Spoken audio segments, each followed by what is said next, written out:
Welcome back. We're almost done learning all the rules or laws of angles that we need to start playing the angle game. Um, so let's just teach you a couple of more. So let's say I have two parallel lines, and you may not know what a parallel line is, and I will explain it to you now. So I have one line like this. Let's see, a parallel line. And you probably have an intuition what a parallel line means. So that's one of my parallel lines, and let me make the green one the other parallel line. So parallel lines, and I'm just drawing part of them. We assume that they keep on going forever because these are abstract notions. This light blue line keeps going and going on and on and on off the screen, and same for the screen line. And parallel lines are two lines in the same plane, and a plane is just kind of, you can kind of view as like a flat surface is a plane. We won't go into three-dimensional space in geometry class. But they're on the same plane, and you can view this plane as the screen of your computer right now or the piece of paper you're working on, that never intersect each other, and they're two separate lines. Obviously, if they were drawn on top of each other, then they intersect each other everywhere. So it's really just two lines on a plane that never intersect each other. That's a parallel line. If you've already learned your algebra and you're familiar with slope, parallel lines are two lines that have the same slope, right? They kind of increase or decrease at the same rate. But they have different y-intercepts. If you don't know what I'm talking about, don't worry about it. I think you know what a parallel line means. And you've seen this. Parallel parking. What's parallel parking? Is when you park a car right next to another car without having the two cars intersect. Because if the cars did intersect, you would have to call your insurance company.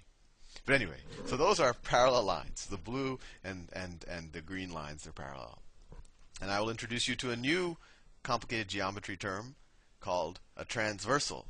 All a transversal is another line that actually intersects those two lines. That's a transversal. Fancy word for something very simple. Transversal. Let me write it down just to write something down. Transversal. Transversal. It crosses the other two lines. I was thinking of mnemonics for transversals, but I probably was thinking of things inappropriate. But anyway, involving things that cross. Anyway, going on with the geometry. But so we have a transversal that intersects the two parallel lines. And what we're going to do is think of a bunch of, and actually if it intersects one of them, it's going to intersect the other. And I'll let you think about that. There's no way that I can draw something that intersects one parallel line that doesn't intersect the other, as long as this line keeps going forever. And I think that might be pretty obvious to you.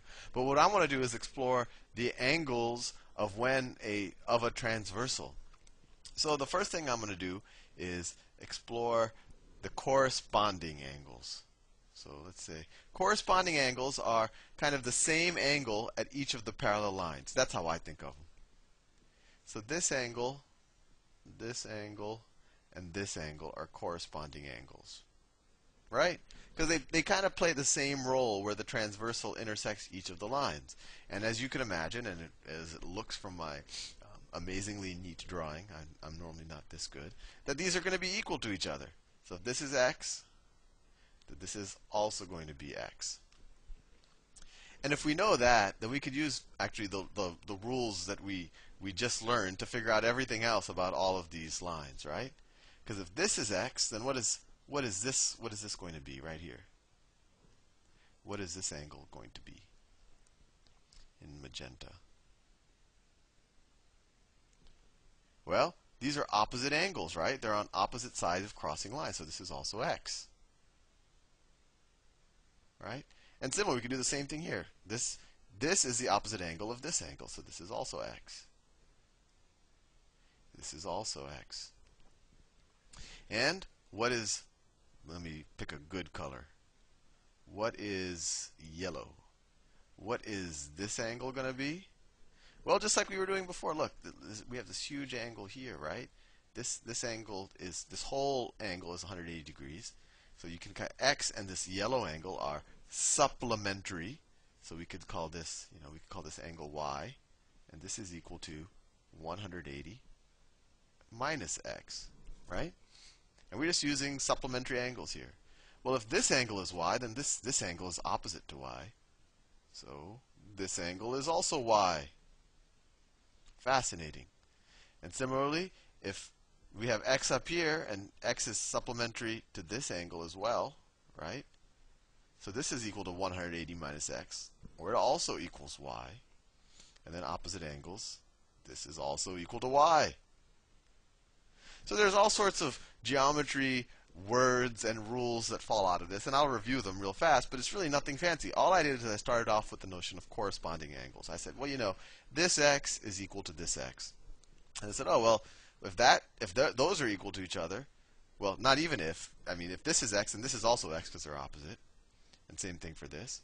And then, well, if this is x and this is x, then those equal each other, and as they should, because those are also corresponding angles. Because these two magenta angles are playing the same role, right? They're both kind of the bottom left angle. That's how I think about it. And we went around, we used supplementary angles to kind of derive, well, these y angles are also the same. This y angle is equal to this y angle, because they're corresponding. This y angle is equal to this y angle, because it's corresponding. So corresponding angles are equal to each other, and it makes sense. They're kind of playing the same role. You know, I kind of, you know, the bottom right angle is equal to the bottom right angle. So corresponding angles are equal. Corresponding angles are equal. That's my shorthand notation. And we've really just derived everything already. That's all you really have to know. But if you wanted to kind of skip a step, you also know that alternate interior angles. Alternate interior angles are equal. So what do I mean by alternate interior angles? Well, the interior angles are kind of the angles that are closer to each other in the two parallel lines, but they're on opposite side of the transversal. That's a very complicated way of saying this orange angle and this magenta angle right here. These are alternate interior angles, and we've already proved if this is x, then that is x, right? So these are alternate interior angles. This x and then that x are alternate interior, and actually this y and this y are also alternate interior, and we already proved that they equal each other. And then the last term that you'll see in geometry is alternate. I'm not going to write the whole thing. Alternate exterior angles. Alternate exterior angles are also equal, and that's the angles on the kind of further away from each other on the parallel lines, but they're still alternate.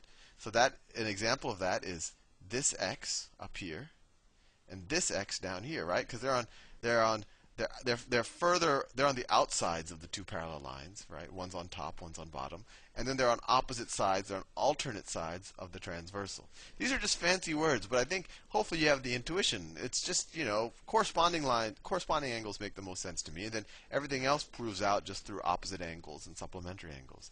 But alternate exterior is that angle and that angle. And then the other alternate exterior is this y and this y. And those are also equal. So if you know these, you know pretty much everything you need to know about parallel lines. And now the last thing I'm going to teach you in order to play the geometry game with full force is just that the angles in a triangle add up to 180 degrees. Let's see. So let me just draw a triangle, a kind of random looking triangle. That's my random looking triangle. And if this is x, this is y, and this is z, we know that the angles of a triangle, x degrees plus y degrees plus z degrees, are equal to 180 degrees. So if I said that this is equal to, I don't know, 30 degrees, this is equal to, I don't know, 70 degrees, then what does z equal? Well, we would say 30 plus 70 plus z is equal to 180, or 100 plus z is equal to 180. Subtract 100 from both sides. Z would be equal to 80 degrees. And we'll see variations of this where, you know, you get two of the angles, and you can use this property to figure out the third. With everything we've now learned, I think we're ready to kind of ease into the angle game. I'll see you in the next video.